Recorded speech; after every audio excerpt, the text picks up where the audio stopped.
Have you ever started a sewing project, start reading through the directions, and get completely confused and lost because you don't understand what any of the words mean? Well, in today's video, I'm going to be walking you through all the important sewing terms that are vital for you to know in growing your sewing skills.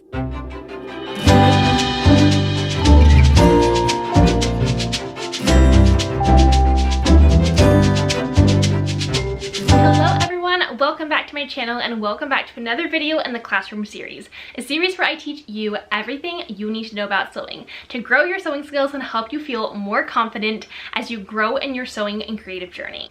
In today's video, I'm going to be walking you through and explaining all of the important sewing terminology that you need to know in order to become a confident sewist. Sewing terminology is important because if you are in a sewing class, talking to people who sew, or even watched a video, you might hear different words and terms, and you might wonder what they mean. Knowing the definition of all the important sewing terms is going to allow you to speak the sewing language, allowing you to read directions and watch videos and know exactly what the instructions or the instructor is telling you to do. Many of these sewing terms are completely self-explanatory once you actually understand the definition. So once you hear these sewing terms, chances are they're going to be cemented in your brain and hopefully allow you to understand what's going on in sewing patterns and videos. As you start your sewing journey or continue on your sewing journey, I hope that all of these terms are going to allow you to feel more confident about trying out different patterns, trying out tutorials online, and knowing exactly what you're supposed to do in the construction and sewing process. So without further ado, let's dive into all the important sewing terms and definitions. The first set of terms we are going to start off with are terms that specifically apply to fabric, which obviously is really important considering that when you are sewing, you are using fabric. And fabric itself has so many different terms that go along with it to explain the direction, the different cuts, and all of that is going to help you correctly cut out patterns when it comes time to sew. So let's talk about the different sides of fabric. We first have a term called wrong side, or the wrong side of fabric. You are going to see this all the time in directions for sewing projects. The wrong side of fabric is the side of the fabric that does not have a print. So if you have any kind of printed fabric where dye and a print is applied to one side, the wrong side is going to have a less distinct and bright and vivid print. It might have a more muted and subtle print from dye bleeding through, or it might have no print at all. Now when it comes to solid color fabric, sometimes it's a little hard to figure out which side is actually the right or the wrong side. If you're using a cotton fabric, chances are there isn't actually going to be a wrong side of the fabric because of the type of weave you are working with. But it's always important to really analyze your fabric and figure out if there really is a right or wrong side. The wrong side, again, is going to be the side that doesn't have a print or is going to be more matte or muted depending on the types of fabric you're working with. The next important fabric term that you need to know is going to be the right side. Obviously, the right side is going to be opposite of the wrong side. Whereas the wrong side was the not printed side of your fabric, the right side of your fabric is going to be the side of your fabric that has your print. So if you are sewing with a floral or a stripe or a polka dot, you are going to notice that on the right side of your fabric. This is important to know because as you start to sew, most directions are going to tell you to sew your fabric right side together, which means print to print, right side together. You essentially want both sides of your printed fabric to be meeting or kissing in the middle, and that's why you want to sew our fabric together. Now, aside from fabric, we also have something else that is very important in different sewing projects, and that is something called interfacing. Interfacing is used on the unseen or the wrong side of a fabric to make it more rigid or strong. Interfacing can be used to stiffen or add body to the fabric or to reinforce it for longevity. Interfacing is typically going to be white and come in a variety of different weights, such as lightweight, featherweight, medium weight, or heavy. And each one of those is going to give you a different body or stiffness to your fabric when sewn together or bonded together, as many interfacings are heat activated, meaning that you can attach it to your fabric simply by ironing rather than sewing. Now, when it comes to understanding our fabric better, we need to understand all the different edges and faces of our fabric. One of the edges of our fabric being the selvaged edge. A selvaged edge is an edge of the fabric created and produced during manufacturing that prevents it from unraveling.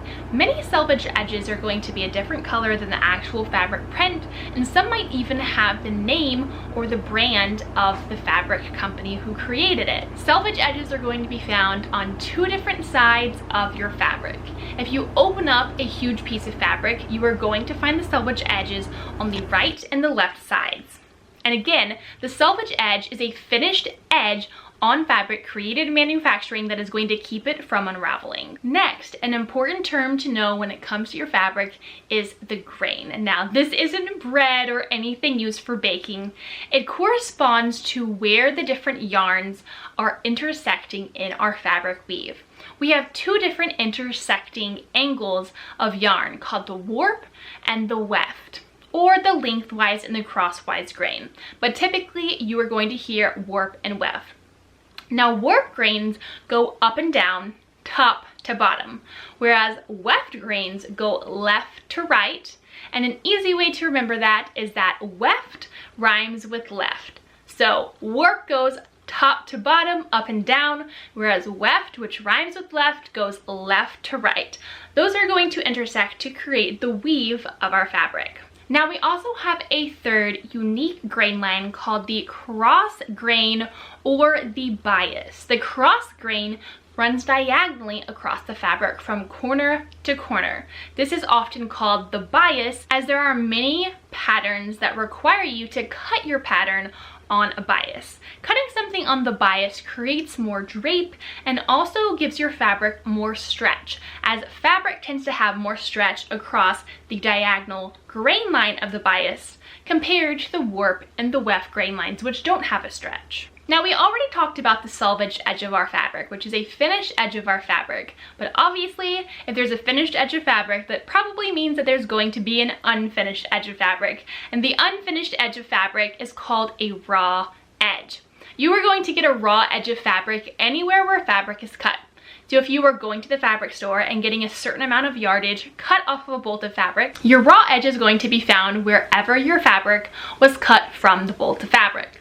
Now, if you're cutting out a pattern piece, your raw edge is obviously going to be found around your cut fabric piece. It's called a raw edge because it means that the edges are unfinished, which means that they are often prone to unraveling, which is why you are probably going to see later on in your directions that they encourage you to finish the raw edges of your fabric. And we're going to get to that definition in a minute.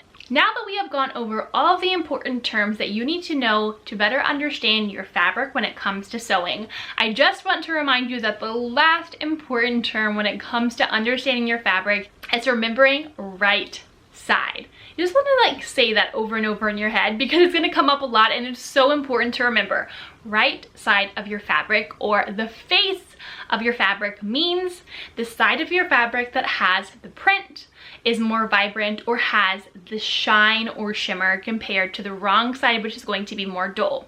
The reason that you want to remember the right side of your fabric is that as you go through your directions for sewing, you are going to come across directions that tell you to place your fabric right sides together and sew it together, meaning that prints are going to be on the inside kissing and the wrong sides are going to be on the outside. Now that we have covered all the important terms that correspond to fabric, let's talk about the terms you need to know when it comes to the actual sewing part. If you're brand new to sewing, you might be unfamiliar with all the different names that correspond to different types of stitches. If you've been sewing for a while, you're probably going to be familiar with these, but here they are for a nice little refresher.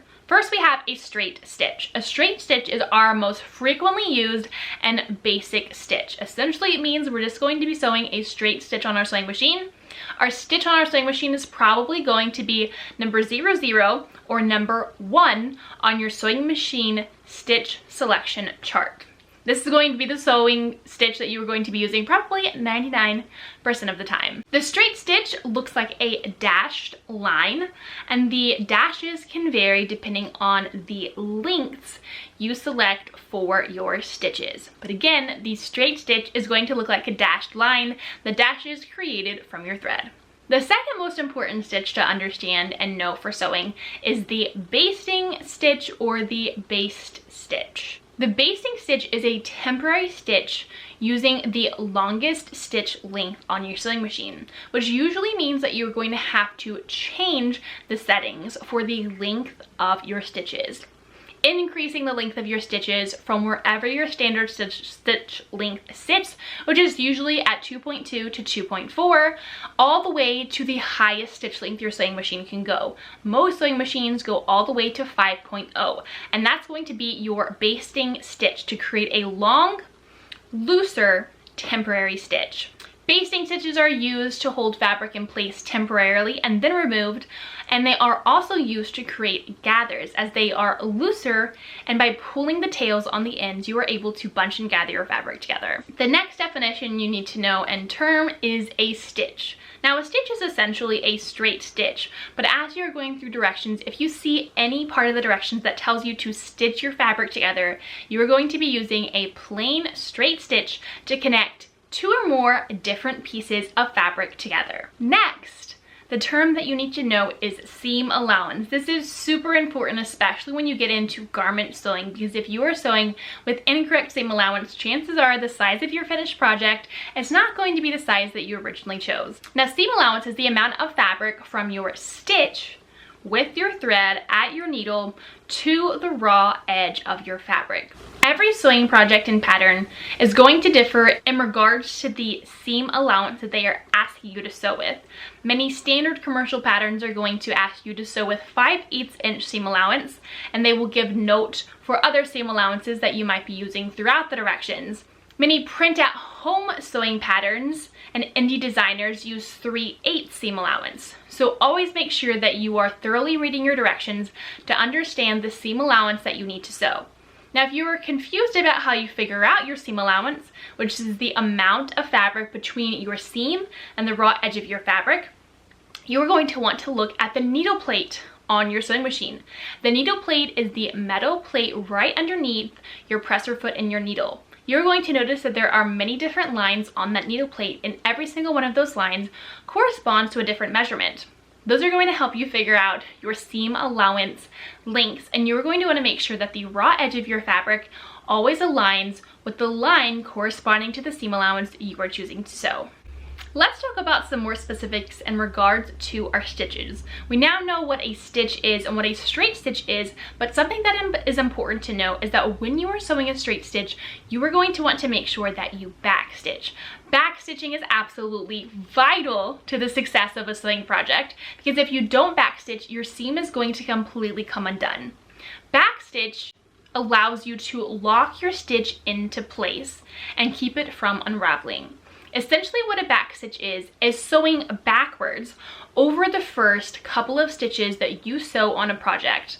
Sewing backwards over those stitches locks them into place and then allows you to continue sewing the rest of your seam, backstitching at the end and locking it into place.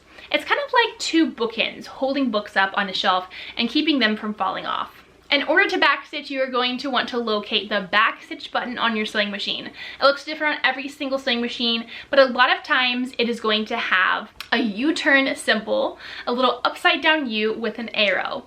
Hitting or pulling that backstitch button on your sewing machine is going to trigger your sewing machine to sew backwards, locking your stitch into place. And that is absolutely vital for sewing seams that don't come undone. I like to tell myself when I'm sewing that before I even finish and continue my seam, I'm going to sew forwards 4 stitches, then backstitch 3 or 4. And I always remind myself to backstitch at the beginning and to backstitch at the end. Another seam that you might come across is the zigzag stitch.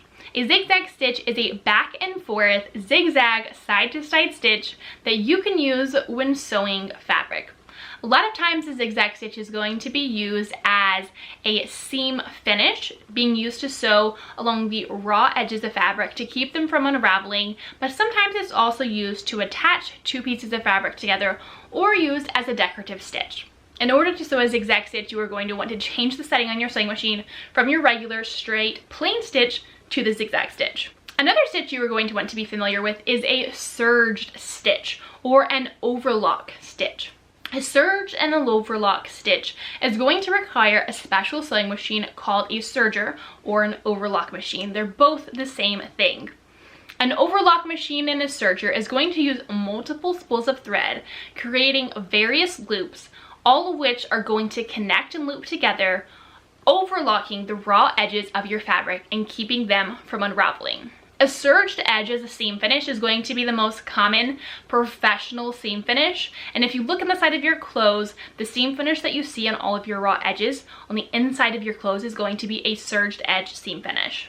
Another stitch you need to be familiar with is a top stitch. A top stitch is a stitch used along a finished seam or an edge. It's typically a stitch that is sewn on the right side of the fabric, meaning that it is going to be a stitch visible from the outside to any viewer or to yourself while wearing or making a garment. So it's a stitch that needs to be neat, but it's also a stitch used to anchor different elements of a project or garment into place. And the top stitch gets its name because you are sewing the top stitch from the top or the face, the right side of your fabric, rather than from the inside and on the wrong sides.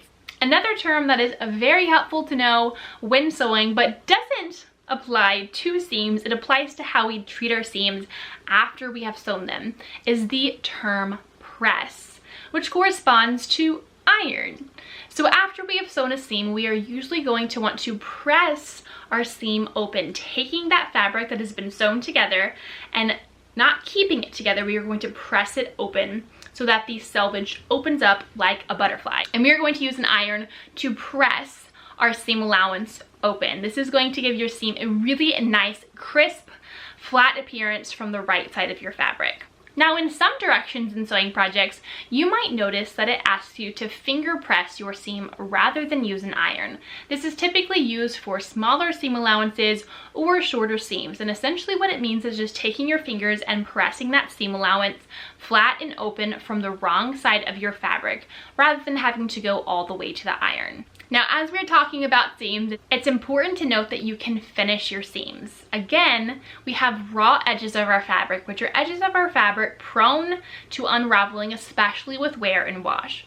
Finishing the edges of our fabric is going to allow us to keep our fabric from unraveling. So finishing your seams is something done to the raw edge of your fabric. There are three main ways to finish your seams. You can use a pinking shear, you can use a zigzag stitch, and you can use a serger. Now, there are additional more advanced seam finishes, but those are the three most helpful and easy to use seam finishes in sewing projects. If you want to learn more about seam finishes, especially the zigzag seam finish, the pinked edge seam finish, and the serged edge seam finish, you can find tutorials for each one of those seam finishes in the Seams and Seam Finishes playlist on my channel. I will also link it down in the description below if you want to check it out. As you continue sewing, you are also going to be introduced to two additional terms that are important when sewing corners and curves. When sewing curves, there are two different finishes that we are going to apply in order to have our curves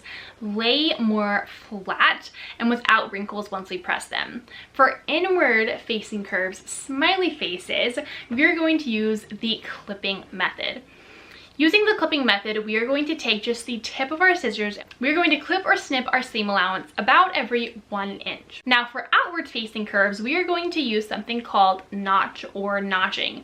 Instead of just applying a clip, we are actually going to cut out little V's about every 1 inch using the tip of our scissors. Cutting out the V's is essentially our way of notching the outward facing curve, meaning that once we flip the fabric right side out and have a curve and press it, it's going to lay much more neat and flat along the curve rather than being bunchy because the fabric is pulling inside. Now, if you want to learn more specifically how to clip and notch your curves, I do have a tutorial walking you through specifically how you would clip and notch inward and outward facing curves. You can check that out on my YouTube channel and also find the link in the description of this video. There are two more terms for you to know. One of them is turn right sides out. Now, by now you can probably already deduce what that means, considering that we want to sew our fabric right sides together about 99% of the time. If we're sewing our fabric right sides together, it means that when we're done with that seam, we are going to want to turn or flip our fabric right side out. And that's where we get this definition: flip or turn fabric right side out. The last term you need to know corresponds to our basting stitch, and that is the term gather or gathering. Gathering is where we use a basting stitch. We leave tails on the ends of our fabric and we don't back stitch. That's the most important part of gathering, is not back stitching, which is a little hard considering that we are telling ourselves to back stitch on literally every stitch. So we have to kind of shift gears in our brains when it comes to gathering. But we are going to change our stitch length to a basting stitch, which is going to be the highest stitch length on our sewing machine. And then we are going to leave tails at the end.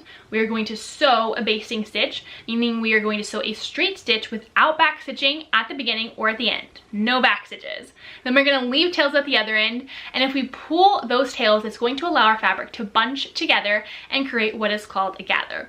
I filmed a whole tutorial about how to gather your fabric and also walk you through the different ways that you can gather to create more kind of crisp and close together gathers. So if you want to learn more about that, find the link to that gathering video in the description of this video or in the seams and seam finishes playlist on my channel. While there are indeed additional sewing terms that you might come across as you grow in your sewing skills and more sewing terms that I could share with you, the terms that I went over in today's video are the most basic and most important introductory sewing terms that you need to know in starting your sewing journey and becoming more confident in following directions when it comes to sewing projects. I hope that going through all of these different terms and definitions helps you to become more confident when going through sewing directions and understanding the words that they are using and what they're telling you to do. I guarantee that once you become a pro in sewing terminology and the sewing language, you are going to become an even better pro at sewing, going from a beginner to a confident creative sewist. As always, thank you so much for watching my videos, and if you are wanting to learn more about introductory and beginner sewing skills or to grow your skills in a more advanced direction, you can check out more tutorials and educational videos on my channel in the classroom series and in the seams and seam finishes playlist. Thank you so much for watching. If you liked what you saw in today's video, it was inspiring to you and it helped you, make sure to give this video a thumbs up and make sure that you're subscribed to my channel so that you can stay updated on new classroom series videos coming out in the future. Happy sewing! Bye!